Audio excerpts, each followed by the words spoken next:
During Ukraine Russia war, जब सारे western countries Russia पर सैंक्शंस लगा रहे थे, जिसके कारण बड़े से बड़े कंपनीज के शेयर प्राइसेस लगातार गिरने लगे थे।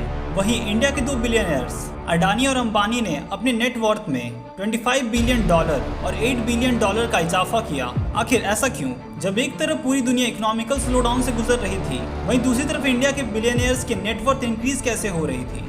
So let us discuss how Ukraine war made Ambani and Adani richer। इसकी शुरुआत साल 2021 के सेकेंड हाफ से होती है, जब पूरी दुनिया के कोल, क्रूड ऑयल और एडिबल ऑयल के प्राइसेस डिमांड के कारण लगातार बढ़ रही थी।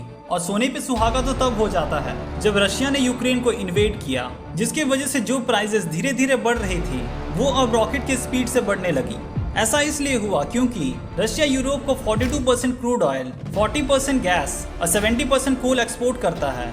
लेकिन वॉर के दौरान रशिया पर लगे सैंक्शंस के कारण सप्लाई चेन ब्रेक हो गई और रशियन फ्यूल की सप्लाई कम हो गई और उसी के कारण प्राइसेस लगातार बढ़ने लगी। वहीं एडिबल ऑयल की बात करें तो यूक्रेन वर्ल्ड का सबसे बड़ा सनफ्लावर ऑयल प्रोड्यूसर और एक्सपोर्टर है। वॉर के कारण इसकी भी प्रोडक्शन और एक्सपोर्ट रुक गई, जिसकी वजह से वर्ल्ड में एडिबल ऑयल की शॉर्टेज पड़ गई और उसकी प्राइसेस भी लगातार बढ़ने लगी। नाउ द क्वेश्चन अराइजेस, ये सारे कंडीशन अडानी और अंबानी के लिए फेवरेबल कैसे हुई? रिलायंस इंडस्ट्री इंडिया का सबसे बड़ा क्रूड ऑयल इंपोर्टर है और उन्हीं की जामनगर रिफाइनरी दुनिया की सबसे बड़ी रिफाइनरी है। वहीं से वो पूरे दुनिया के लिए पेट्रोलियम प्रोडक्ट एक्सपोर्ट करते हैं। रिलायंस इंडस्ट्री को 70% प्रॉफिट सिर्फ पेट्रोलियम कमा कर देता है और आज तक के सबसे ज्यादा क्रूड ऑयल के प्राइसेस होने के कारण रिलायंस को आज तक का सबसे बड़ा प्रॉफिट हुआ। रशिया पर काफी ज्यादा सैंक्शंस लगने के कारण क्रूड ऑयल की प्राइसेस लगातार बढ़ती चली गई और ट्रेड इम्बैलेंस ना हो जाए, इसके कारण इंडिया को रशिया के द्वारा दिया गया डिस्काउंटेड यूरल क्रूड ऑयल मंगाना पड़ा,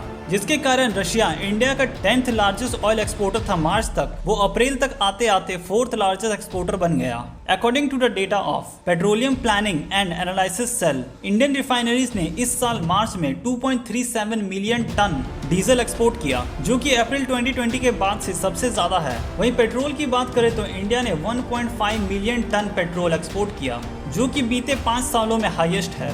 वहीं अडानी हमारे देश में कोल और एडिबल ऑयल के सबसे बड़े इंपोर्टर हैं। अडानी ने $3 बिलियन से भी ज्यादा का इन्वेस्टमेंट इंडिया, इंडोनेशिया और ऑस्ट्रेलिया के कोल माइंस में कर रखा है और इसी साल से ऑस्ट्रेलियन कोल माइंस से भी सप्लाई स्टार्ट हो चुकी है। और अडानी माइंस का टारगेट है कि साल 2022-23 तक इन माइंस की प्रोडक्शन कैपेसिटी 15 मिलियन टन तक पहुंच जाए, जो कि पिछले साल के मुकाबले 50% ज्यादा है।